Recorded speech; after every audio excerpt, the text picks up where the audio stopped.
اب یہ طرح طرح کی باتیں، اس سے گھر برباد ہو جاتے ہیں۔ اللہ تعالیٰ سے ڈرنا چاہیے، اور ہمیں ویسے مرد اور عورتوں کو آپس کے تعلقات بھی ایسے رکھنے چاہیے۔ میری اس موضوع پر ایک مفتی صاحب سے بات ہوئی تھی، اس پر یہ ان کی بھی طرف سے یہ ایک رہنمائی مجھے بہت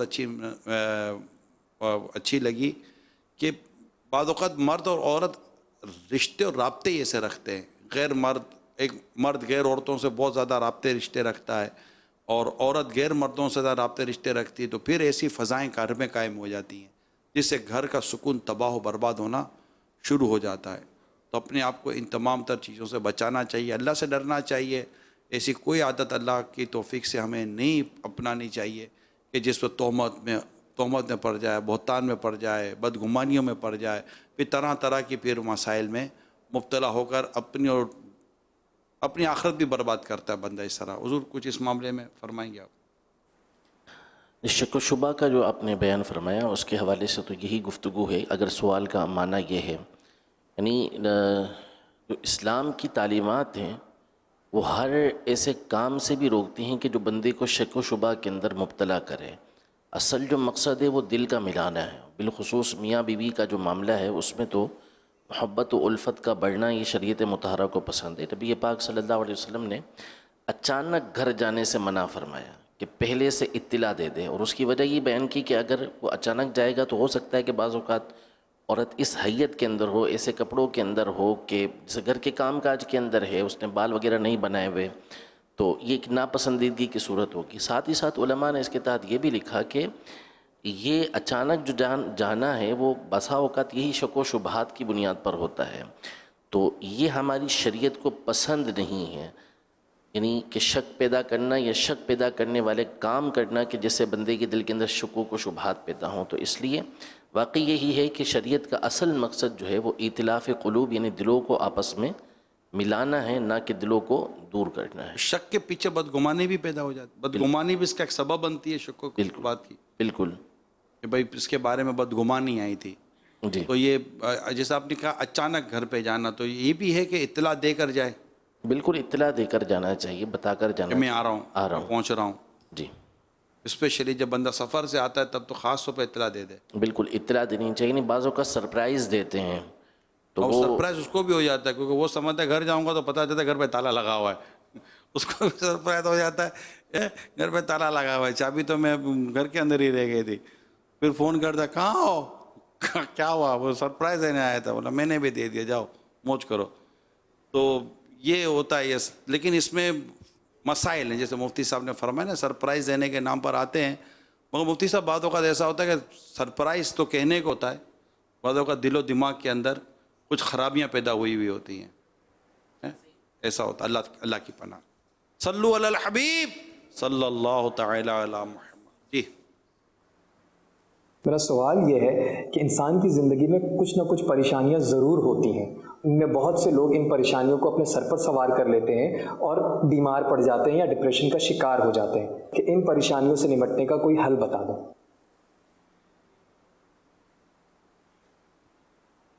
ایک ایسے کتاب میں پڑھا تھا، دو شخص جا رہے تھے، تو ایک نے کہا یار بہت گرمی ہے، دوسرے نے کہا کم ہو گئی، کہا نہیں ہوئی، کہا تو پھر بولنے کا کیا فائدہ ہوا۔ کچھ چیزیں ایسی ہوتی ہیں کہ جن پر متعلق ذہن بنا لینا چاہیے، جس طرح موسم ہے نا، سردی گرمی، دھوپ چھاؤں، بہار خزاں، یہ موسم ہے، اس طرح انسان کی زندگی کے بھی موسم ہوتے ہیں، خوشی غمی، راحت مصیبت پریشانی، یہ موسم آتے ہیں، سدا ایک سا موسم رہتا نہیں ہے۔ کہتے ہیں جب خوشی آئی ہے تو انتظار کرو کہ اس کے پیچھے غم ہے، اگر غم میں مبتلا ہو تو تسلی رکھو کہ اس کے پیچھے خوشی آنے والی ہے۔ تو عمومی طور پر سدا ایک سا موسم رہتا نہیں ہے، انسان کو اپنے اندر یہ فلیکسیبلٹی پیدا کرنی چاہیے۔ اس کو عموماً ایک ورڈ ہے انگلش کا، رف اینڈ ٹف، آدمی کو رف اینڈ ٹف طبیعت کا ہونا چاہیے کہ ہر طرح کی آزمائش و مصیبت و پریشانیوں کے لیے اپنے آپ کو تیار رکھے، اور اللہ تعالیٰ سے دعا بھی کرتا رہے کہ اللہ تعالیٰ عافیت کا معاملہ فرمائے، اور اللہ نہ کرے کبھی کوئی ایسی مصیبت و پریشانی آ جائے تو اس سے کسی پر ڈالنے کے بجائے کہ یار فلاں کی وجہ سے ہوا یا فلاں نے یوں کر دیا، سب سے پہلے اپنی ذات میں دیکھے کہ یہ جو مصیبت مجھ پر آئی ہے اس میں میرا کہاں پر کردار ہے، کہ تمہیں جو مصیبت پہنچتی ہے وہ تمہارے ہاتھوں کی کمائی ہے، اور بہت کچھ تو اللہ تعالیٰ معاف فرما دیتا ہے۔ تو ایک تو یہ بنیادی بات ہے۔ دوسرا یہ کہ جب آزمائش و پریشانی آتی ہے تو پھر صبر کرے اور دن اور حالات کے بدلنے کا انتظار کرے کہ دیکھیں کب حالات بدلتے ہیں، اور وقت کے ساتھ ساتھ الحمدللہ حالات بدل جاتے ہیں۔ تو اور پھر وہ شعر ہے نا، جب کرم ہوتا ہے حالات بدل جاتے ہیں، کھوٹے سکے بھی بازار میں چل جاتے ہیں۔ تو انشاءاللہ تعالیٰ اس سے بہتری آئے گی، کہ صبر ہی کریں، ہمت سے کام لیں، راضی بالرضا، یعنی اللہ کے رضا پر راضی رہنے والی طبیعت بھی پیدا کریں، کہ اللہ تعالیٰ کو سب معلوم ہے جو کچھ اس کے بندے پر گزر رہی ہے، جو کچھ اس سے بندے پر بیت رہی ہے۔ اپنے رب سے دعا کریں، تہجد پڑھیں، ذکر و اذکار کریں، اور اس طرح اپنے اس وقت کو گزاریں کہ یہ پریشانی کا وقت بھی گزر جائے گا۔ ایک کتاب میں ایک اور بھی میں نے بڑی تسلی والی بات پڑھی تھی، جسے تم چاہتے تھے تمہیں نہ ملا، جو تم چاہتے تھے تمہیں نہ ملا، جو ملا ہے اسے چاہنا شروع کر دو۔ اب اور کوئی آپشن ہی نہیں، اب جو ہے وہ یہی ہے، چلیں اسی سے گزارا کر لیتے ہیں۔ تو طبیعت میں اس طرح کی صلاحیت پیدا کریں۔ میں آپ کو ایک اور عرض کر دوں کہ کمپرومائز کر لیں کہ یار چلو ٹھیک ہے، نبی پاک صاحب الاولاق صلی اللہ تعالیٰ علیہ وسلم تشریف لاتے ہیں اور ارشاد فرماتے ہیں کچھ کھانے کو ہے، عرض کی کہ نہیں، تو فرمایا میں روزے سے ہوں۔ ایسا ہی حضور آپ نے روزے، ایک دیکھیں یہ کتنی خوبصورت میسیج ہے، کتنا خوبصورت انداز میرے نبی پاک صلی اللہ علیہ وسلم نے دیا، اور کتنا زندگی کو آسان کرنے والا انداز رسول پاک صلی اللہ علیہ وسلم نے ہم کو بتایا۔ اب ہم جیسا آدمی گھر میں جا کر پوچھتا ہے کچھ کھانے کو ہے، نہیں ہے، نہیں ہے، کھانے کو نہیں ہے، اب کیا مطلب، نہ جس نے بولا نہیں ہے اسی کو کھا جائیں گے، کیا کریں گے؟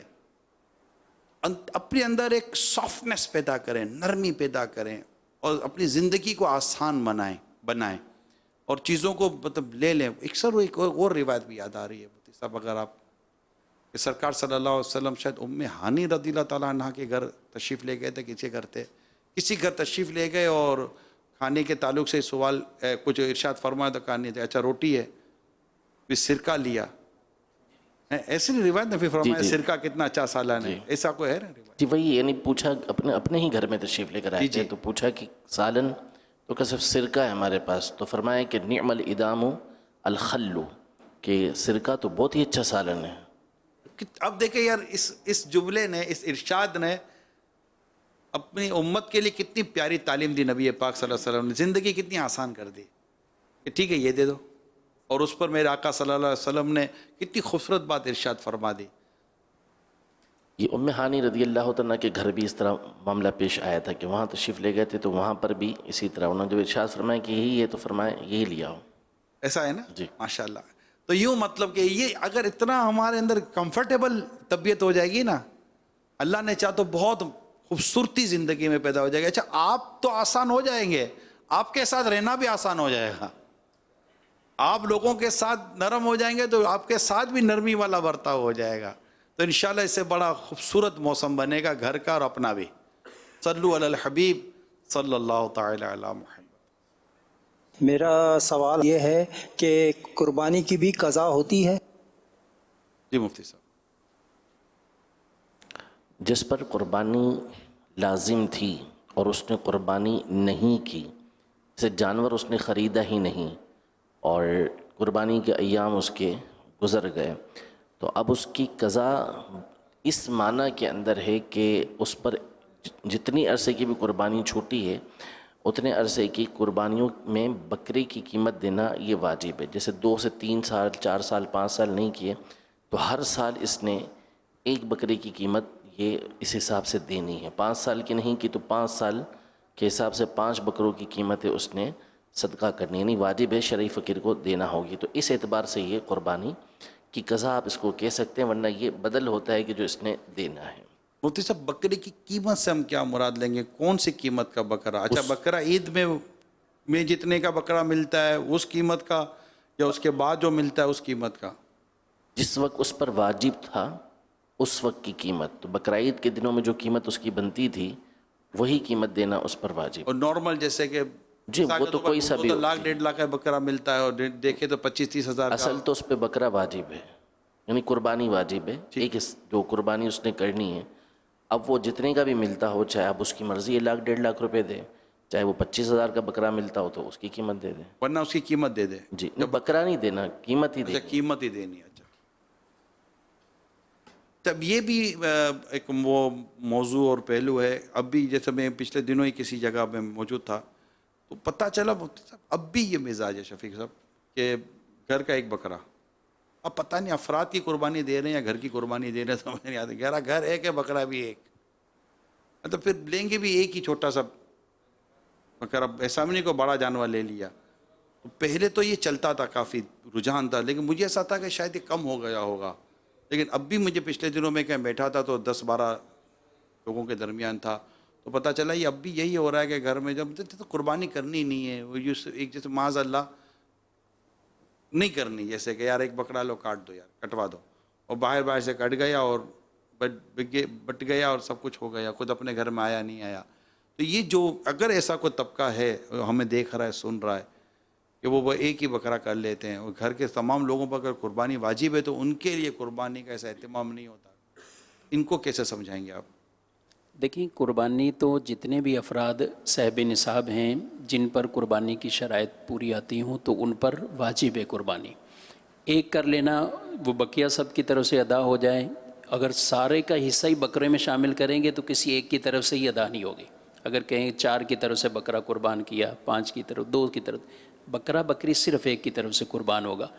اب یہ جو رجحان آپ فرما رہے ہیں ابھی بھی ہے کئی جگہوں پر، یا تو لوگوں نے اس کو یہی سمجھ لیا کہ ہماری ضرورت کے لیے ایک ہی کافی. ایسا ہے نا؟ جی ہاں، بالکل ایسا ہے، اور اس کو ضرورت بھی کفایت بھی سمجھ آتے کہ سب کے لیے کفایت کر جائے گا. اور وہ کفایت یہ سمجھ رہے ہوتے ہیں عام طور پر کہ ہماری ضرورت اس سے پوری ہو جائے گی، ہمیں عید کے دن کسی کا انتظار نہیں کرنا پڑے گا، یا ہمارے گھر کے جو معاملات ہیں وہ چل جائیں گے. تو ان کو اس طرف نظر کرنی چاہیے کہ یہ عید قربان پر جو قربانی کی جاتی ہے شریعت مطہرہ نے صاحب استطاعت آدمی پر واجب فرمائی ہے. رسول مکرم صلی اللہ علیہ وسلم نے ارشاد فرمایا، جس آدمی کے پاس وسعت ہو اور وہ پھر بھی قربانی نہ کرے تو وہ ہماری عیدگاہ کے قریب نہ آئے. یعنی اس قدر ناراضگی کا اظہار ایسے آدمی سے فرمایا گیا کہ جو صاحب وسعت ہے، طاقت والا، استطاعت والا ہے، پھر بھی قربانی نہیں کرتا. تو ہر آدمی کو یہ ضرور سوچنا ہے، چاہے مرد ہیں یا عورت، جن پر بھی شرائط پوری ہوتی ہوں تو انہیں اپنا اپنا الگ الگ چاہے بکرا کریں یا ایک حصہ قربانی کا لے کر قربان کریں. کیونکہ مقصد گوشت تو ہے نہیں کہ ہم کہیں کہ ہماری فیملی کے لیے گوشت کافی ہے.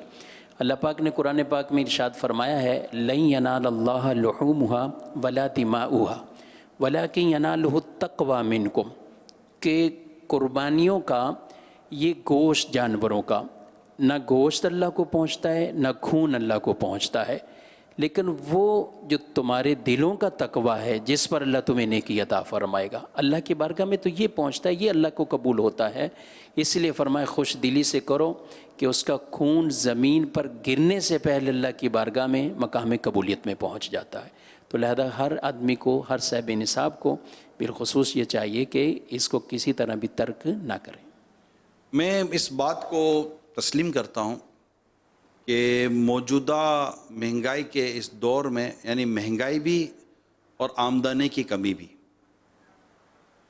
ہو سکتا ہے کہ ایسے کئی دیکھنے سننے والے ابھی یا بعد میں ہوں کہ جن پر قربانی شرعاً واجب ہو، لیکن وہ شاید آمدنی کی کمی اور جانور کے مہنگے ہونے کی وجہ سے شاید قربانی کرنے کے تعلق سے سستی کر جائیں. دیکھیں یہ نہیں کرنا چاہیے، جو ہے تو ہے، کرنی ہے تو کرنی ہے، اور رائے خدا میں کرنی ہے، خوش دلی کے ساتھ کرنی ہے.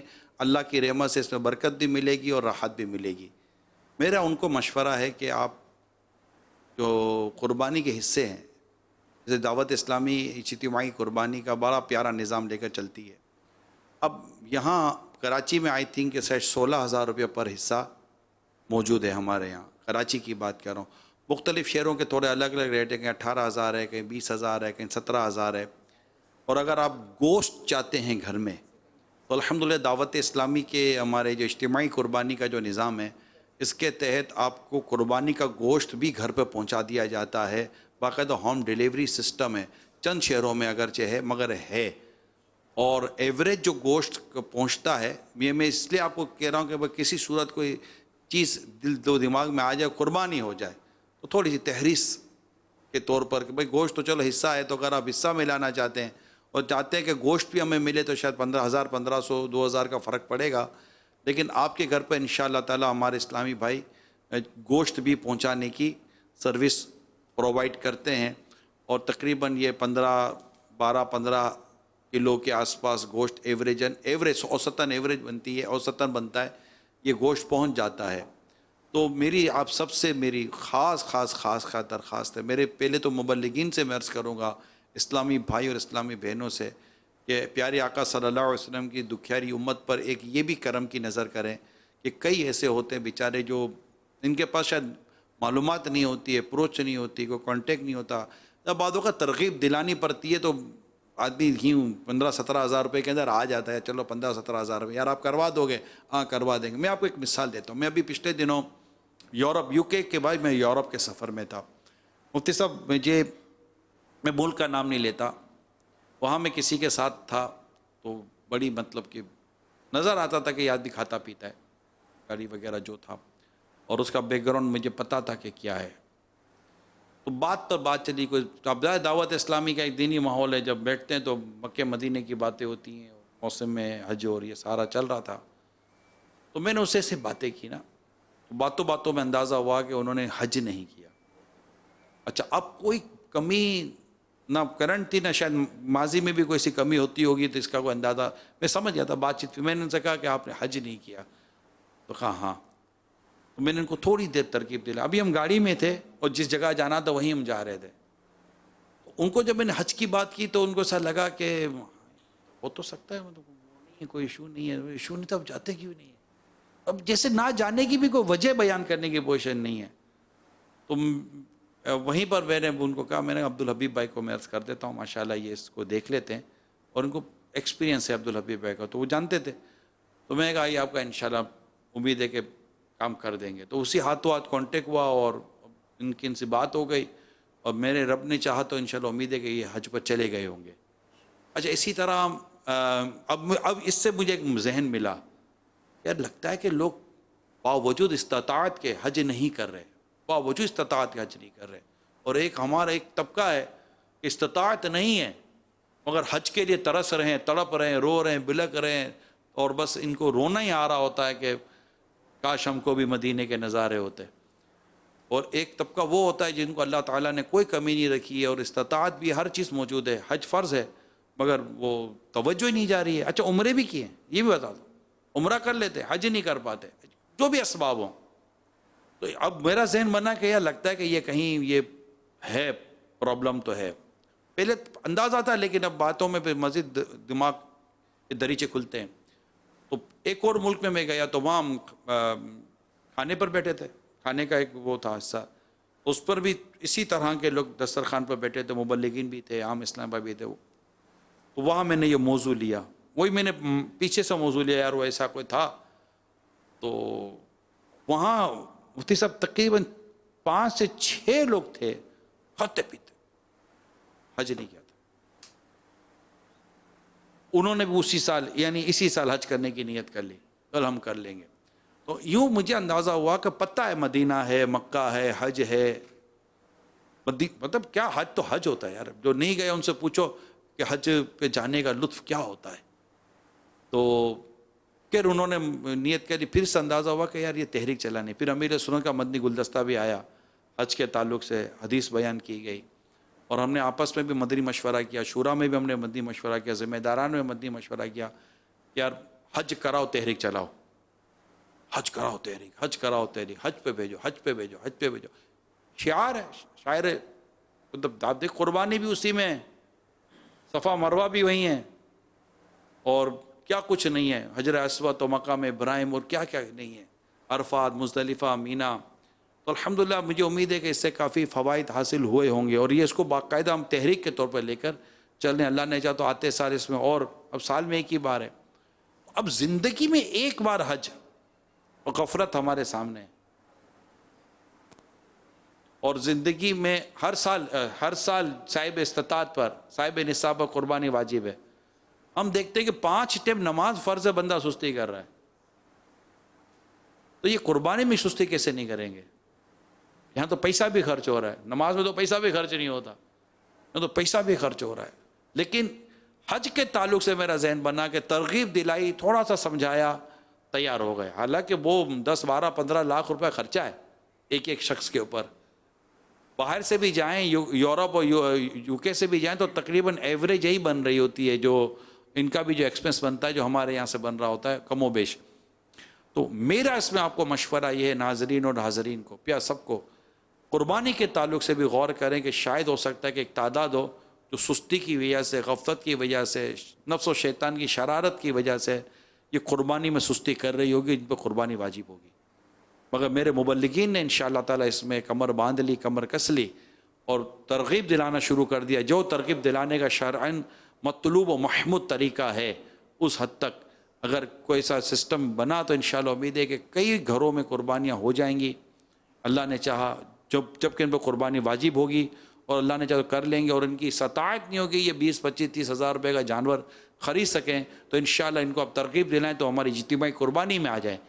اجتماعی قربانی میں گنجائش اب تک موجود ہے. جو میرے کل اتوار کو میرے مدنی مشورہ کیا تھا، کل اتوار تھی، کل میرے مدنی مشورہ کیا اجتماعی قربانی کے تعلق سے، تو ابھی اسپیس ہے، ابھی گنجائش ہے. لیکن ظاہر وقت جیسے جیسے گزرتا جائے گا گنجائش بھی ختم ہوتی چلی جائے گی. پھر این مومنٹ پر آپ کا توجہ ہو جائے گی، پھر این مومنٹ پر شاید یہ منع کر دیں یا جانور کہاں سے آئے گا، تو پھر ایشوز پیدا ہو جائیں گے. تو میری درخواست ہے آپ سب سے، مہربانی کریں اجتماعی قربانی میں بھی حصہ لے کر اپنی قربانی ضرور کیجیے گا. یہ میری درخواست ہے آپ سے. صلو علی الحبیب صلی اللہ تعالی علی محمد. آپ سوچ رہے ہوں گے کہ امیر سنت کی زیارت کیوں نہیں ہو رہی ہے؟ سوچنا بھی چاہیے. انشاءاللہ کچھ دیر میں بتاتا ہوں انشاءاللہ. سوال؟ اگر ایک بڑے جانور کی قربانی جس میں کہ 7 حصے ہو سکتے ہیں، 7 سے کم لوگ اس کو خریدتے ہیں، جیسے کہ 3 لوگوں نے اس کو خریدا، اب وہ اس کے حصوں کے مطابق آپس میں تقسیم نہیں کرتے. جیسے اگر 3 نے خریدا تو 2 جتنے 3 حصے لے لیں، ایک جو ہے وہ 1 لے لے. وہ حصوں کے مطابق تقسیم نہیں کرتے، بس وہ کہتے ہیں کہ یہ ہماری 3 جتنوں کی قربانی ہو گئی. اور تو کیا اس طرح ان کی 3 کی قربانی ہو جائے گی اور یہ تینوں برابر گوشت بھی تقسیم کر لیں گے، یا کہ ان کو حصے ہی بنانے پڑیں گے؟ تو اس کے بارے میں رہنمائی فرما دیں. جزاک اللہ خیر. اس سے ہی بنانا ہوں گے. ظاہر ہے کہ جو جانور ہے، بڑا جانور جو بھی ہے جس میں 7 حصے مقرر ہوئے ہیں، تو اس میں شرط یہ ہے کہ ایک حصے سے کم کسی کا نہ ہو، یعنی 7ویں حصے سے کم کسی کا نہیں ہونا چاہیے. ہر ایک کا کم از کم ایک حصہ ہو. اور اگر اس سے زائد ہیں تو کوئی مسئلہ نہیں. جیسے 7 افراد بھی اس میں شریک ہو سکتے ہیں، تو 6 بھی ہو سکتے ہیں، 5 بھی ہو سکتے ہیں، 4 بھی ہو سکتے ہیں، 3 اور 2 بھی ہو سکتے ہیں. تو جس کا جو مقرر ہوا ہے اسی کے حساب سے اس کو گوشت لینا ہوگا. یہ اندازے سے نہیں ہو سکتا. ہاں، اس کی پھر مختلف صورتیں ہیں جو امیر السنت نے بھی تحریر فرمائی ہیں. یا تو یہ ہے کہ کسی ایسے کو دے دیں سارا کا سارا گوشت کہ جو ان کے ساتھ شریک نہ ہو، تو پھر وہ اندازے سے تقسیم کر دے. یا پھر دوسری صورت یہ ہوتی ہے کہ گوشت کے ساتھ ساتھ الگ الگ چیزیں ملا کے دے دیں. کلیجی ملا لی، پائے ملا لیے، یا اسی طرح اور چیزیں جو گوشت کے علاوہ ہوتی ہیں وہ ملا کے مکس کر کے دے دیں گے، تو یوں اندازے سے بھی پھر تقسیم کاری ہو سکتی ہے. سوال چلائیں. صلو علی الحبیب صلی اللہ علی محمد. SMS کے ذریعے ایک بڑا سوال آیا ہے، نگران شورا اس پہ کچھ کلام فرمائے کہ وہ کہہ رہے ہیں کہ گھر میں کیا سکھ چین کا پودا لگا سکتے ہیں، کیونکہ گھر میں اکثر لڑائی ہوتی رہتی ہے. ہاں لگا سکتے. اچھا، کیوں نہیں لگا سکتے؟ کہاں سے ملے گا؟ دعوت اسلامی بھی شجر امن کا پودا لگتا ہے، محبت کا پودا لگتا ہے، شفقت کا پودا لگتا ہے، نرمی کا پودا لگتا ہے. اس پر کمپرومائز کا، درگزر کا پانی ڈالنا پڑتا ہے. اسے نا اتفاقی کی ہواؤں سے بچانا پڑتا ہے. اور اس طرح کی انشاءاللہ چیزیں ہوں تو الحمدللہ اچھے خاصے محبت و پیار کے میٹھے میٹھے پھل پیدا ہوتے ہیں. ہو سکتا ہے جو میں نے عرض کر دیا اس طرح کا. امیل سنت کی آئیے میں آپ کو آواز سناتا ہوں. السلام علیکم ورحمۃ اللہ وبرکاتہ۔ وعلیکم السلام۔ اللہ پاک آپ سب کو خوش رکھے، عافیت نصیب فرمائے۔ اور آج کچھ طبیعت نرم گرم ہو گئی ہے، ویسے خاص بات نہیں ہے، ابھی انشاءاللہ میں نے دوا وغیرہ پی ہے، تو اللہ کرے تو کل مدنی مذاکرے میں میری حاضری ہو جائے گی انشاءاللہ۔ انشاءاللہ آپ ضرور شرکت کیجیے گا، آج بھی اور کل بھی، اور شرکت کرتے رہیے گا۔ دعا کریں اللہ تعالیٰ امیر سنت کو مکمل صحت و تندرستی عطا فرمائے، دراز عمر بالخیر عطا فرمائے، آپ کا سایہ ہم سب پر تا دیر دراز فرمائے، قائم فرمائے، اور انشاءاللہ کل اللہ نے چاہا تو امیر سنت کی، رب نے چاہا تو جلوہ گری ہوگی انشاءاللہ۔ آپ دعا کرتے رہیے گا، مدنی چینل کے ناظرین بھی دعا کرتے رہے انشاءاللہ۔ یہ کال چلائیں۔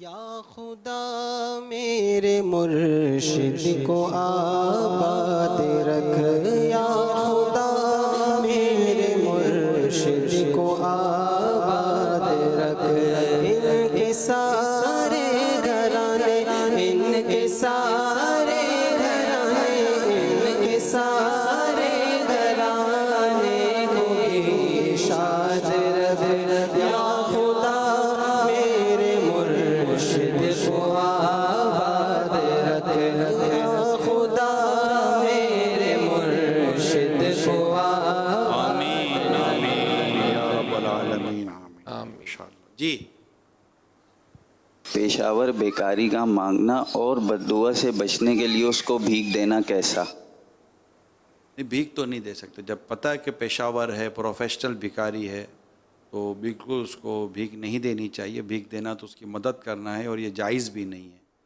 اس میں اس کی مدد بالکل نہ کی جائے۔ اور رہی بات بد دعا، تو وہ کہتا ہے، لیکن وہ بد دعا سے بھی ڈرنا نہیں چاہیے، ایسی کوئی بات ہے نہیں نا مفتی صاحب، ایسا ہی ہے جی، پر دینا نہیں چاہیے۔ بعض لوگ تو اپنی گاڑی میں باقاعدہ گھر سے نکلتے تو سکے رکھ کر نکلتے ہیں، کیونکہ آئے گا تو دے دیں گے، آئے گا تو دے دیں گے۔ یہ ان کو نہ ہی دیں، ان کے تو ایسے اسٹیشن بندے ہوئے ہیں۔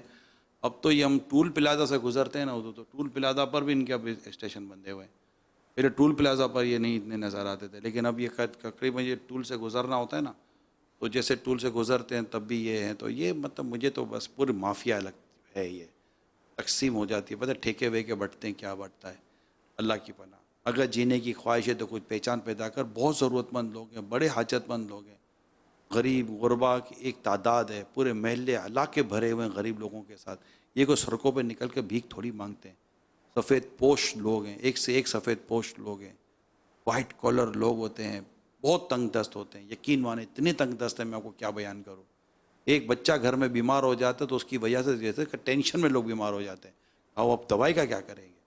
200-500 روپے کی دوائی، ڈاکٹر کے پاس جاؤ تو 200-400 روپے تو اس کے پاس نکل جاتے ہیں، اگر لکھ دے ٹیسٹ تو 1000-1500 تو ٹیسٹ میں نکل جاتے ہیں، پھر دیکھے کوئی اینٹی بایوٹک مہنگی دوائی تو ہو گئی، یہ 2500-3000 ہزار روپے تو کوئی ایک بچہ بیمار ہو گیا 2500-3000-4000 ہزار بولے، اگر کوئی ہاسپٹل میں کوئی ایمرجنسی وارڈ میں داخل کرا دو تو باہر نکلتے نکلتے اس کے 5-10 ہزار روپے کا بل بن جاتا ہے۔ یہ میں آپ کو جو گراؤنڈ ریئلٹی ہے وہ میں بیان کر رہا ہوں، ایسے ایسے لوگ پریشان حال ہیں۔ ان بھکاریوں کو دینا پیشاور، ان کو دینا، ان کو تو نہ ہی دو کہ یہ کوئی محنت مزدوری کریں اور کوئی پیسے کمائیں اور اپنے بیوی بچوں کا پیٹ پالیں۔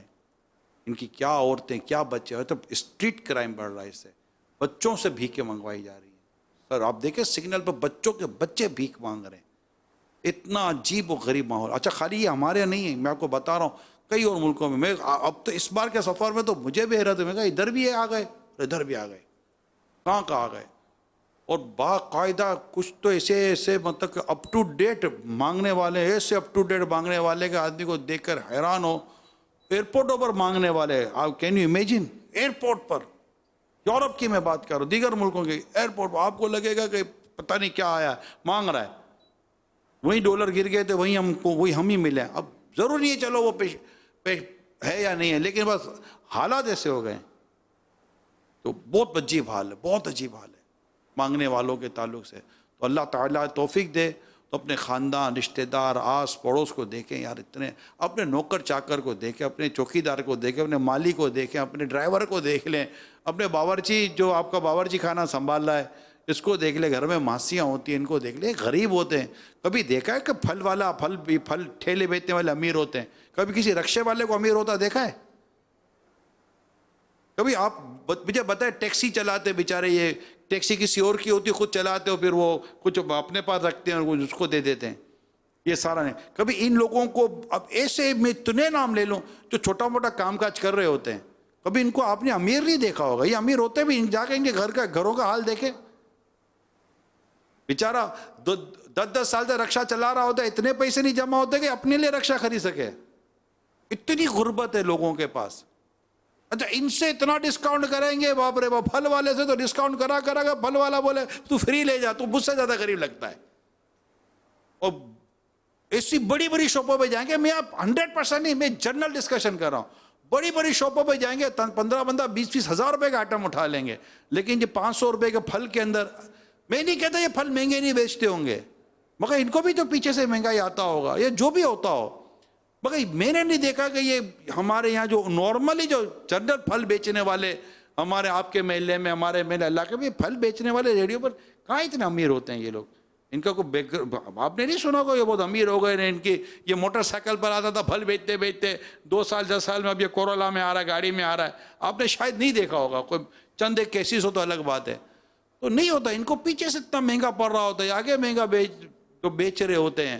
بعضوں کی پوزیشن بدل جاتی ہو تو میں 100% پہ تو بات کر نہیں رہا ہوں، لیکن جن کے ساتھ تھوڑا بہت ہلکا پھلکا بندہ کھاتا پیتا آدمی ہاتھ رکھ دے، یا چلو یار لے لو یار، اس کے بیچارے کو 2 پیسے کا فائدہ ہو جائے گا، تو وہاں تو اتنا ڈسکاؤنٹ کرائیں گے، اتنا بال کی کھال کھینچیں گے. اور بڑی بڑی جگہوں پر میں نے دیکھا ہے، بڑی بڑی جگہوں پر دیکھا ہے، 20 ہزار، لاکھ 2 3 لاکھ روپے، 10 لاکھ، 15 لاکھ، 20 لاکھ، 50 لاکھ، 2 2.5 کروڑ روپے کا ایک آئٹم خریدتے ہیں، مگر ان کو ڈسکاؤنٹ نہیں سوچتا. ہوتا ہے برانڈیڈ، ہوتا ہے، اپنی مرضی ہے. لیکن میں صرف سمجھانے کے لیے کہہ رہا ہوں کہ غربت اگر ڈھونڈنی ہے تو بہت جگہوں پر غربت ہے. دن رات محنت کرنے والے بھی غریب ہیں. عام یہاں سڑکوں پر ہم نکلتے ہیں کہیں تو وہ نہیں، وہ تھوڑی چینی لے کر بیٹھے ہوئے ہوتے ہیں، مزدور ٹائپ کے لوگ انتظار کر رہے ہوتے ہیں کہ کوئی آج کی دیہاڑی کا کوئی کام مل جائے گا. یہ کہاں امیر ہوتے ہیں یار؟ یہ امیر صحیح کہہ رہے ہیں، یہ امیر نہیں ہوتے ایسے لوگ بیچارے. میں جنرل بات کر رہا ہوں، سب 100% میں بات نہیں کر رہا. لوگ کہتے ہیں یار غریب کہاں سے ڈھونڈے یار، تمہاری آنکھیں کیا ہے، غریب نظر ہی نہیں آتا معاشرے میں. اتنا غریب آدمی ہے معاشرے، اتنا غریب آدمی ہے، اور غریب سے غریب تر ہوتا چلا جا رہا ہے. تو ڈھونڈے ان کو، ان بھکاریوں کو، جو پیشہ ور بھکاری جو روڈوں پر، عموماً جو روڈوں پر جو اس طرح سڑکوں پر جو سگنلوں پر کھڑے ہو کر جو گاڑیاں دروازے بجا کر جو مانگ رہے ہوتے ہیں، عمومی طور پر کہہ سکتے ہیں مفتی صاحب یہ ہوتے تو پیشہ، ان کو دینا جائز ہے ہی نہیں. میں دینے والوں کی سمجھ نہیں آتی، عقل و شعور ان کا جاتا کہاں پر ہے. نہیں ویسے اتنے سمجھدار ہوتے ہیں کہ آلو بھی خریدنے جاتے ہیں تو 6 ٹھیلوں پر دیکھتے ہیں اور پھر 10 دفعہ کمی کرائیں گے. ساری عقل سمجھ سب کچھ آ جاتی ہے. اچھے بھلے افراد کو میں نے خود مسجدوں میں، اپنی مسجد کے اندر کئی مرتبہ بیانات کیے، اس حوالے سے سمجھایا ہے. وہی مسجد سے باہر نکلیں گے تو دیتے ہوئے جائیں گے.